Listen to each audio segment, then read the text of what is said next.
दिवसभरातून 1 ते 1.5 तास तुमचा टाईम असेल तर चिप्स, चकलीपेक्षा एकदम खरपूस आणि कुरकुरीत असणारे हे पापड आहे. करायला एवढे सोपे आहे आणि झटपट बनते आणि शिवाय बिना उन्हामध्ये न बसून करता अगदी घरामध्ये बसून तुम्ही हे पापड सहज कोणत्याही वेळेला करू शकतात. तर चला अशाच मस्त कुरकुरीत आणि टेस्टी पापडच्या रेसिपीला सुरुवात करूया. नमस्कार, मंजूस आर्ट अँड रेसिपीमध्ये आपले खूप खूप स्वागत आहे. मी 2 किलो बटाटे कुकरमध्ये उकडून घेत आहे. आपण बटाटे हे एकदम मऊसूत असे 3 ते 4 शिट्टी देऊन शिजवून घेणार आहे. यानुसार मी कुकरमध्ये बटाटे शिजवून घेत आहे. आता मी एका कढाईमध्ये 200 ग्रॅम साबुदाणा घेतलेला आहे. तो एकदम मस्त असा खरपूस असा भाजून घेत आहे. खरपूस भाजून घेतल्यावर हे बघा अगदी यानुसार आपला हा साबुदाणा भाजण्यात आला पाहिजे. आता मी पूर्ण साबुदाणा एकदम मस्त असा थोडसर बदामी कलरनुसार भाजून घेतलेला आहे. यानुसार साबुदाणा भाजला की आपण थंड होण्यासाठी 10 ते 15 मिनटं साईडला ठेवणार आहे. आता हा साबुदाणा थंड झाल्यानंतर आपण मिक्सरमधून अगदी प्लेन असं या पद्धतीनुसार पीठ तयार करून घेणार आहे. यानुसार पीठ तयार केलं की आपण ते चाळणीने गाळून घेतलं किंवा तुम्ही डायरेक्टली पण टाकलं तरी पण चालेल. आता आपलं साबुदाण्याचं पीठ तर तयार झालेलं आहे आणि बटाटे पण मस्त असे उकडलेले आहे. आता अजून मी तुम्हाला एक टिप्स सांगते. बटाटे ज्यावेळेला तुम्ही किसतात त्यावेळेला एकदम सोपी पद्धत आहे. एक परात घ्यायची, त्यामध्ये तांदूळ गळायची चाळणी मोठ्या साईजची घ्यायची आणि आपण जे बटाटे घेतलेले आहे त्याची साल काढून या पद्धतीनुसार तुम्ही बटाटे एकदम मॅच करू शकतात. बघा अगदी एकदम 1च मिनटाच्या आत आपला बटाटा पूर्ण किसून अगदी प्लेन झालेला आहे. यानुसार आपलं बटाटे मी पूर्णपणे किसून घेत आहे आणि अगदी एकदम असं प्लेन हे बॅटर तयार करून घेत आहे. मी 10 मिनटातच पूर्ण हे बटाटे एकदम प्लेन असे किसून घेतलेले आहे. यानुसार बटाटे किसून झाले की आपण त्यामध्ये जो साबुदाणा मिक्सरमधून फिरून घेतलेला होता तो टाकणार आहे.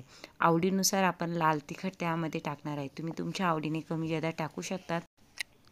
चवीनुसार त्यामध्ये आपण मीठ घालणार आहे आणि हे पूर्ण पीठ चवीनुसार मीठ घातल्यानंतर असं एकजीव एकत्र करून घेणार आहे. त्यामध्ये थोडासा पाण्याचा हात लावून आपण हे पीठ पूर्ण असं मळून घेणार आहे. खूप जास्तीचं पाणी न घेता फक्त हाताला थोडंसं पाणी लावत लावत हे पीठ आपण एकदम मऊसूत असं या पद्धतीनुसार भिजून घेणार आहे. आपण पाण्याचा हात न लावता पण हे पीठ मळवलं जातं, पण थोडंसं पाण्याचा हात लावला की अगदी मऊसूत हे आपलं पीठ तयार होतं अगदी या पद्धतीनुसार. आता हे पीठ तर तयार झालेलं आहे. माझ्याकडे एक पुरी प्रेस आहे ते मी घेतलेलं आहे आणि हे बघा 2 पॉलिथिन घेतलेला आहे. अगदी चौकोन आकाराच्या पॉलिथिन मी कट करून घेतल्या आणि एक बॉल्स आपलं जे पीठ भिजवलेलं आहे त्याचं तयार करून घेतलेलं आहे. खालून वरून 2 पॉलिथिन आपण या पद्धतीनुसार ठेवणार आहे आणि अगदी पुरी प्रेसनं हा पापड प्रेस करून घेणार आहे.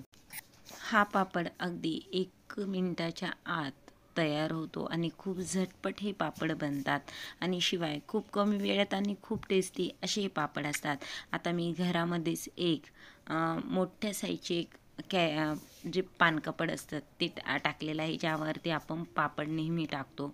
त्यानुसार मी टाकलेलं आहे आणि तुमच्याकडे जर पुरी प्रेस नसेल तर तुम्ही या पद्धतीनुसार एक डिश घेऊ शकतात आणि थोडंसं प्रेस करत करत या साईजनुसार असा या पद्धतीनुसार पापड करू शकतात. हे बघा आपण पहिले अगोदरच एक कॅरीबॅग टाकलेली असते आणि त्यावरून तुम्ही अगदी एक चौकोन आकाराची कॅरीबॅग टाकली की आपला हा पापड तयार होतो. पण हा पापड तयार करायला थोडासा वेळ जास्तीचा लागतो. पुरी प्रेस असलं की खूप झटपट या पद्धतीनुसार पापड तयार होतात. अगदी गोल साईजचे आपले खूप सारे पापड तयार झालेले आहे.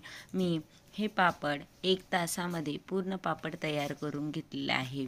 आपल्याकडे दिवसभरातून कोणत्याही वेळेला दुपारच्या वेळेला तुम्हाला जर वेळ असेल तर तुम्ही या पद्धतीनुसार पापड तयार करू शकतात आणि उन्हामध्ये घालायची गरज नाही. अगदी फॅनच्या हवेनुसार मी हे पापड पूर्ण पलटून घेत आहे आणि हे पूर्ण पापड पलटल्यानंतर रात्रभर घरामध्ये राहिले तरी पण चालतात आणि दुसऱ्या दिवशी एका टोपल्यामध्ये किंवा अशीची अशी पॉलिथिन उचलून तुम्ही उन्हामध्ये एक दिवसभरासाठी वाळण्यासाठी ठेवले की तुमचे पापड एकदम मस्त तयार होतात. आता पापड तर आपले वाळून मस्त तयार झालेलं आहे. मी एका कढईमध्ये थोडंसं तेल टाकून हे पापड तुम्हाला तळून दाखवत आहे. अगदी मस्त आपले खरपूस असे पापड तयार झालेला आहे आणि खायला चकलीपेक्षा आणि चिप्सपेक्षा इतके टेस्टी लागतात की एक तुम्ही ताट भरून पण तळले ना मुलं आवडीने लगेच संपवतात. इतके मस्त कुरकुरीत आपले हे पापड तयार होतात.